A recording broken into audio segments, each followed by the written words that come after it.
Hi, Shelley. Yes, we have people. Welcome. Welcome to Friday Facebook from my sewing room. 5 viewers. We're going to watch those numbers climb. This is as bad as watching election results, I think. Yeah. So I know. I'm not sure who did Facebook yesterday. I wasn't here. But Wednesday, you got to hang out with some rock stars. And I was saying, that's okay. Friday, you can talk to an old fossil. So I kind of feel like that. Hi, Anne from Sudbury. What's it like down in Sudbury? We had another little blast of winter here today. So we're kind of getting used to it, and everybody always goes, "Oh, it's snowing." Well, it's okay. We need the moisture, and we really do here in southern Alberta. We are really dry. We had a particularly dry winter, but I kind of wish it wasn't coming down solid. It's at least it has dried up, so going home should not be an issue, but yeah. We are looking forward to t-shirt weather. And that's kind of what I wanted to talk to you about today was a couple of t-shirt tips.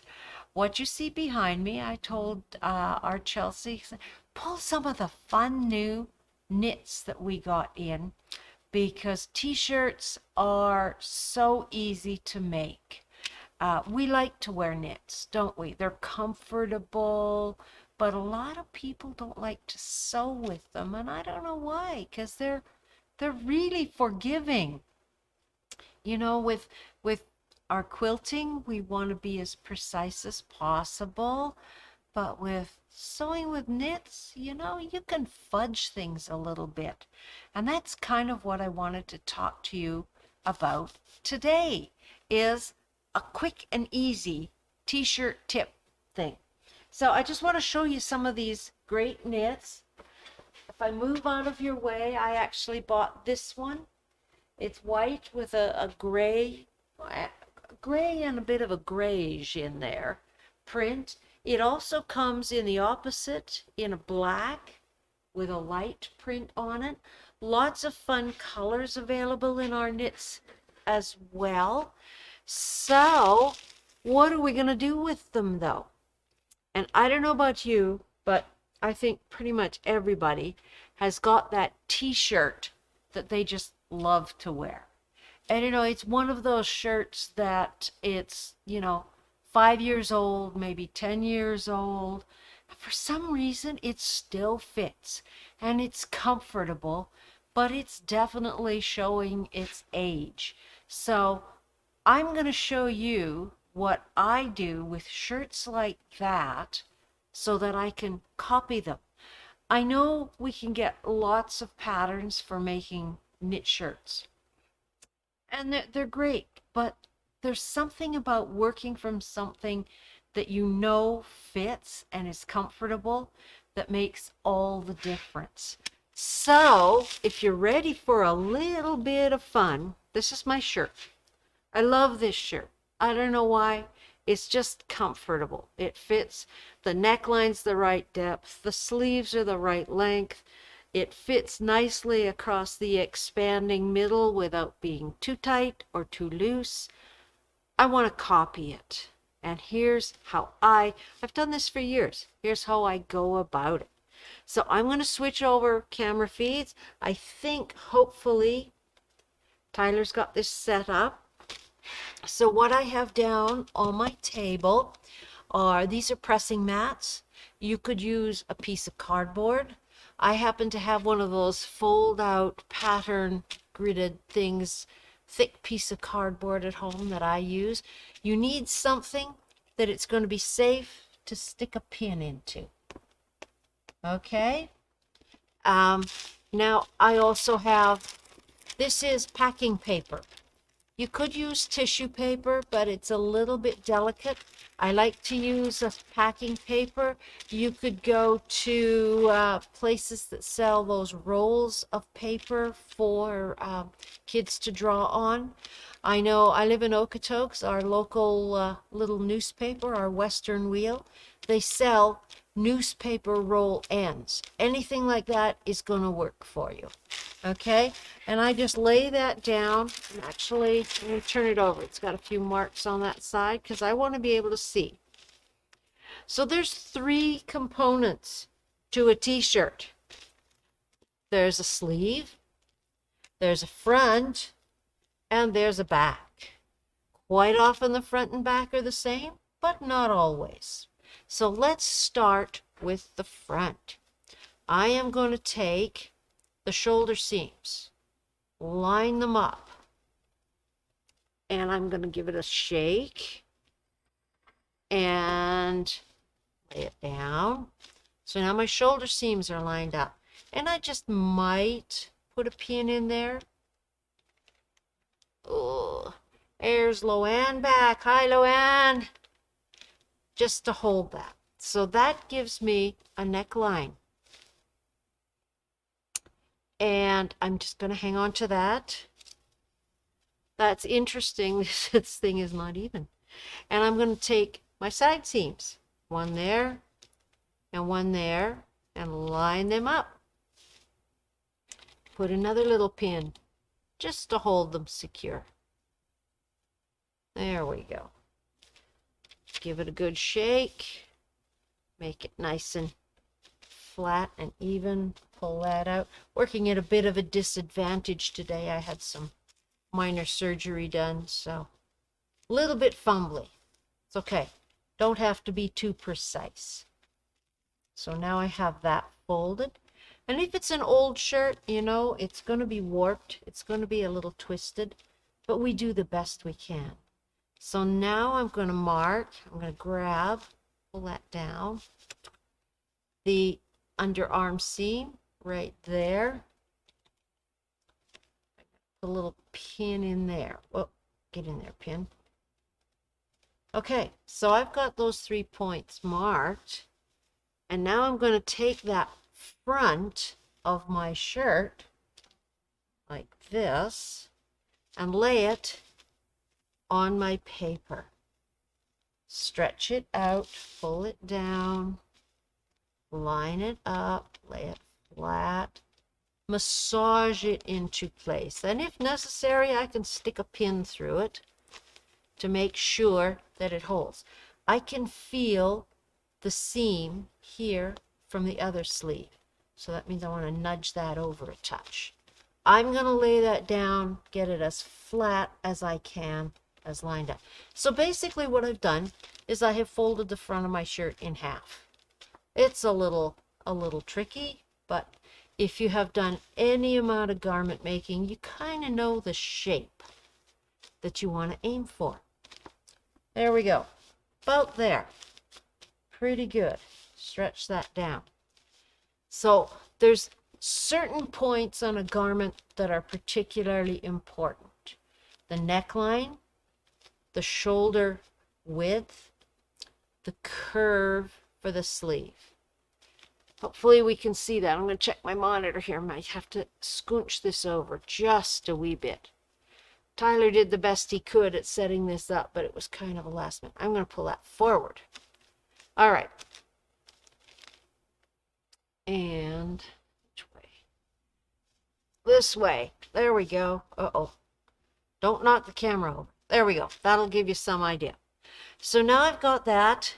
I'm going to take a good sturdy pin. You could use a needle, but pins are nice because they got that ball on the end.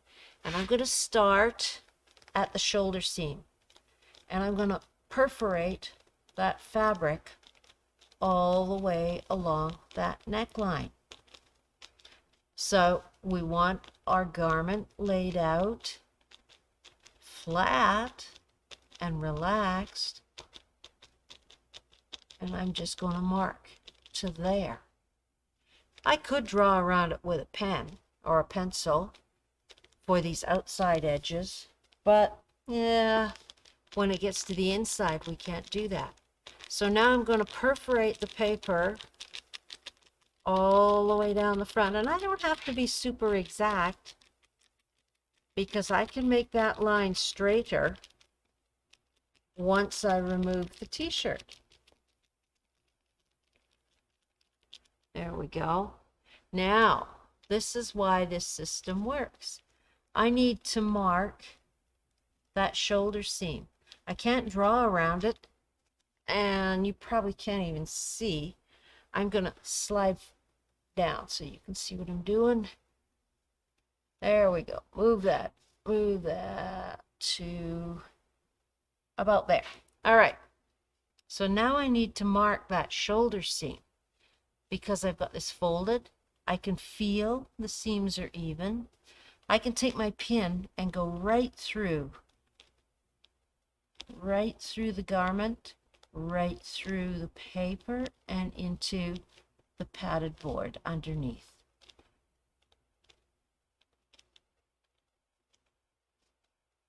There we go, like that. That's pretty close.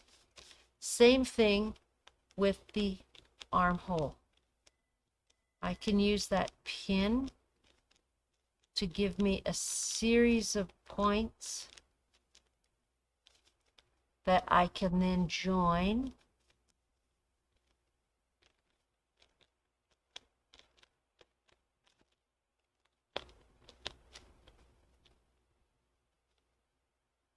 There's that pin.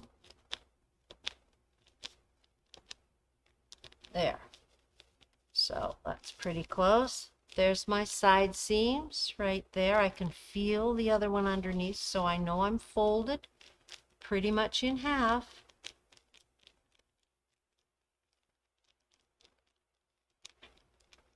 So I can pierce my way down the side seam. So now what happens if you run out of paper? You can use your tape measure to add or subtract and make any changes. All right, so there's the front.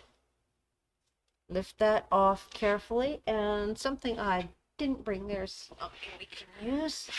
I forgot a pen, but I got one here.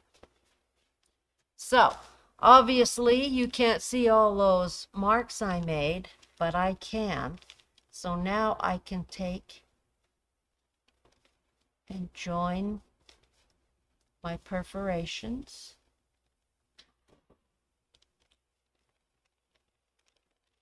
That right there, it goes out to here.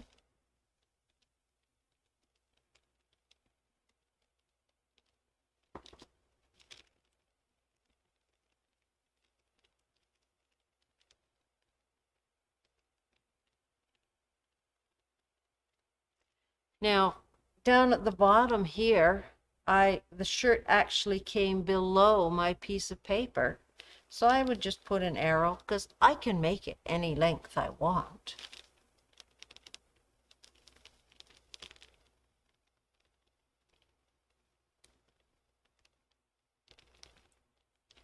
And there is the shape of the front of my shirt. So at this point, I would go, that actually looks pretty good. I might take some measurements across and then lay the shirt out the opposite way and do the measuring that way. Before I even begin to think about cutting that out of the fabric, I'm going to mark this, fold, there. And I'm going to need seam allowances on all of these. So I'm going to draw a basic seam allowance. This isn't a quilting seam allowance. This is a garment seam allowance, so somewhere around an inch. There we go. And then for the neckline, same thing. Because it doesn't matter how I choose to finish that neckline, whether I fold it in or put a facing on it, I'm going to need a little extra. So there's the basic front of my shirt. Might need some refining. Once I get this cut out, I would lay it on the shirt and compare, but knits are pretty forgiving. So that's one pattern piece ready to go. this is a good time to say, wait a minute, I always found that neckline a little bit too low. So you could draw that up a little bit. Let's move on. I'm actually going to make this shirt. That's why I'm doing this. You get to participate. Grab another piece of paper, lay it out here, scoot it down where you can see it. Now I'm going to take out the pins that I used to hold that. 1, 2, 3. Got most of those. There we go. So one of the harder parts, the sleeve. Same basic principle. Fold it in half.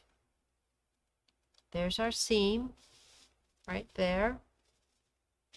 Lay it down. That. Line that up for the camera. Boy, are we seeing that okay? Hopefully.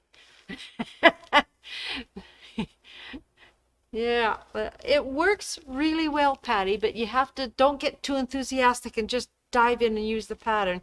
You do want to do a bit of checking. So there's the sleeve. So there's the shoulder. Mark that point. Now you could use a tracing wheel. I'm not certain, depending on how thick your fabric is, a tracing wheel might not apply enough pressure to perforate your paper. So this is a technique, it's probably not aimed for really beginners when it comes to making clothing.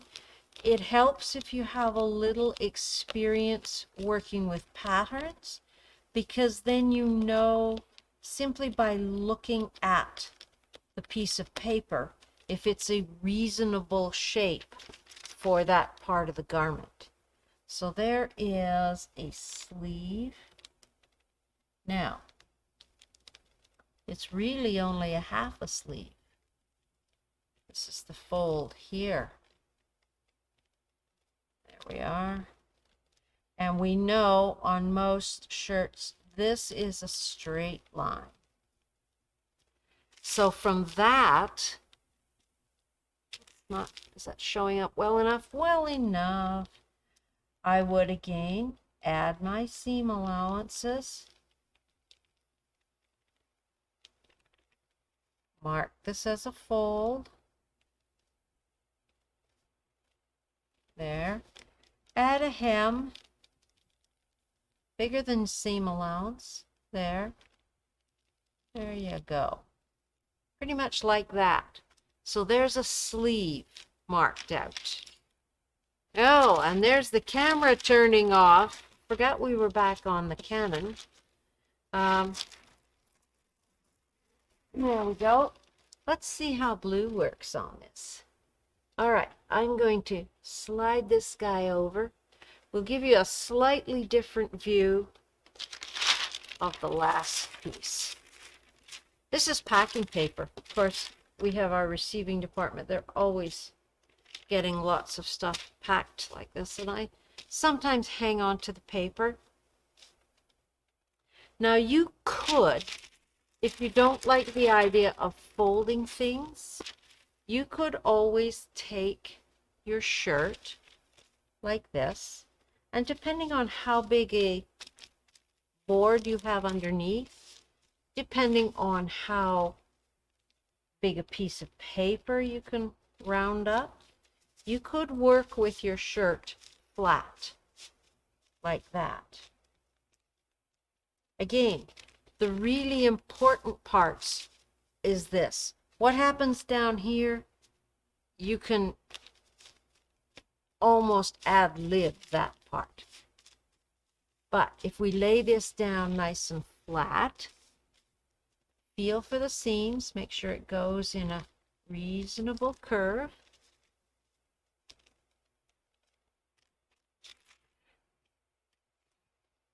And then get out your pin, mark your shoulders.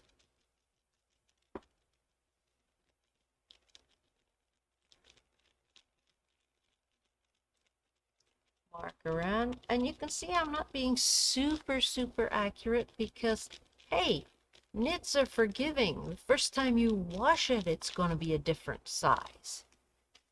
And then mark through, there we go, the armhole. Leah would be, her hair, which is a lovely shade of dark brown with some pink in it right now, would be turning gray.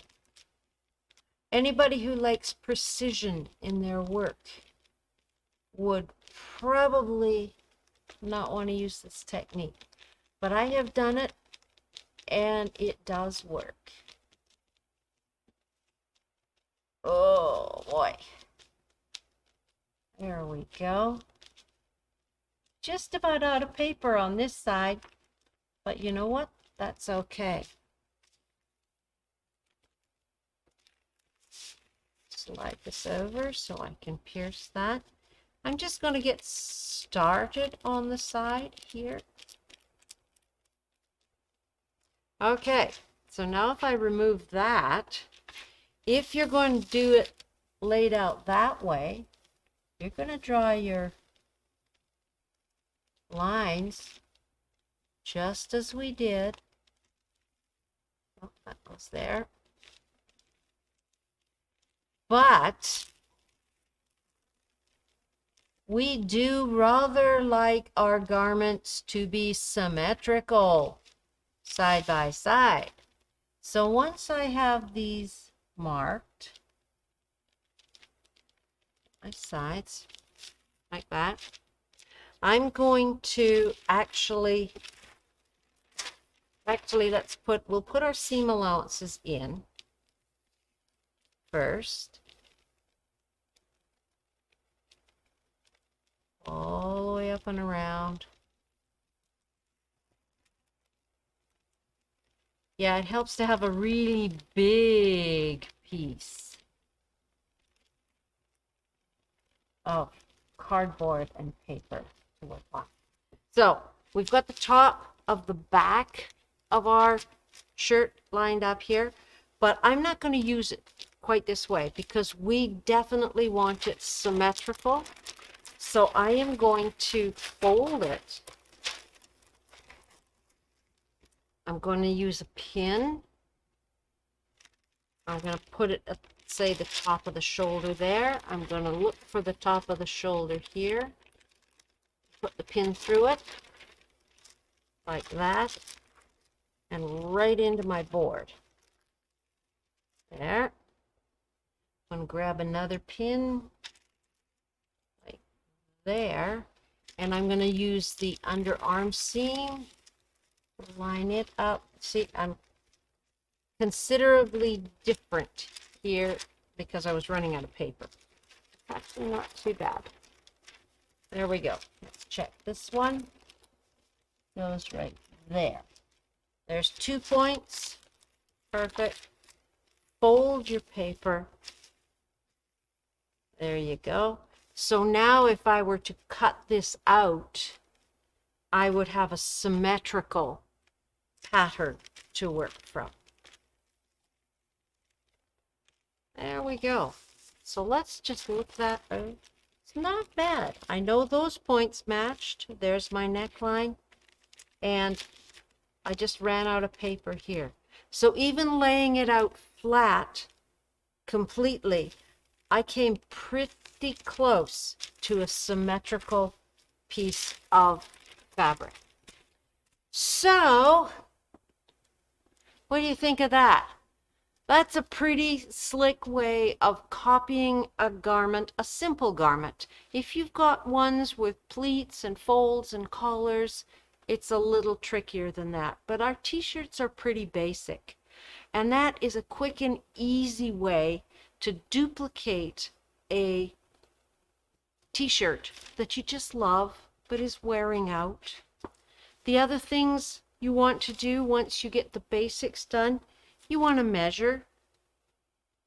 Good old tape measure. You want to measure your side seam. Mark that on your pattern. You maybe want to measure your back seam, your, if not seam, your back measurement. Mark that on your pattern. You want to measure your front center and mark that on your pattern, because with the differences in the necklines, it may not be the same, obviously, as your back. Okay?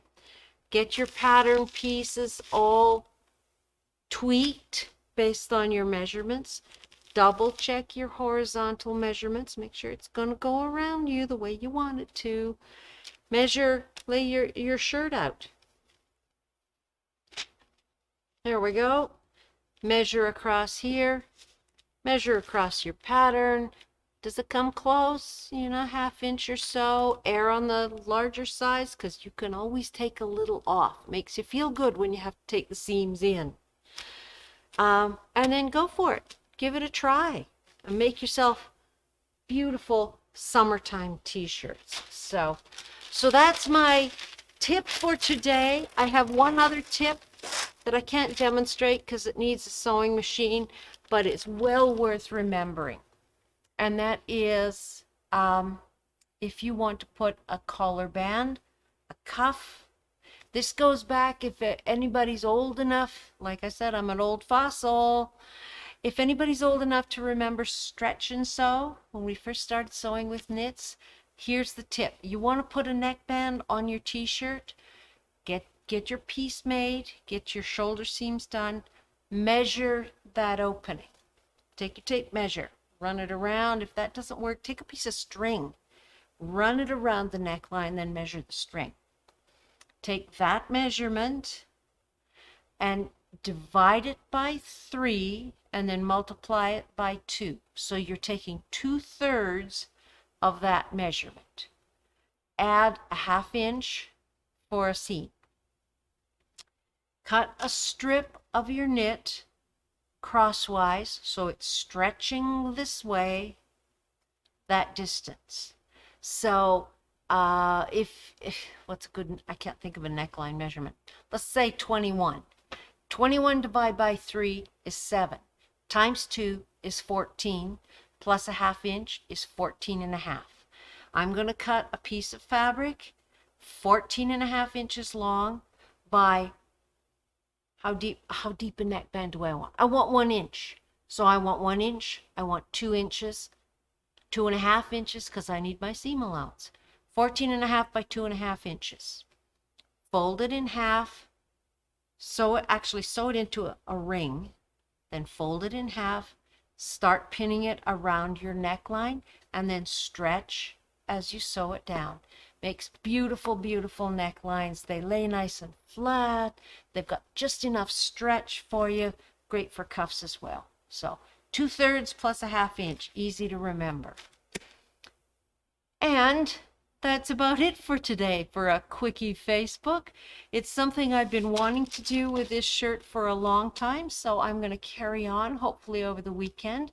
And maybe by next week, I will have a t-shirt to show you made from the pattern that we came up with today on our t-shirt tips. So till then, pray for t-shirt weather, folks. It's 2 degrees and cloudy outside here. So we want to enjoy a little bit of sunshine, at least over the weekend. Take care, everybody. Have a great weekend wherever you are. And don't forget to join us again next week at 4:15 for Facebook Live. Thanks so much for joining me.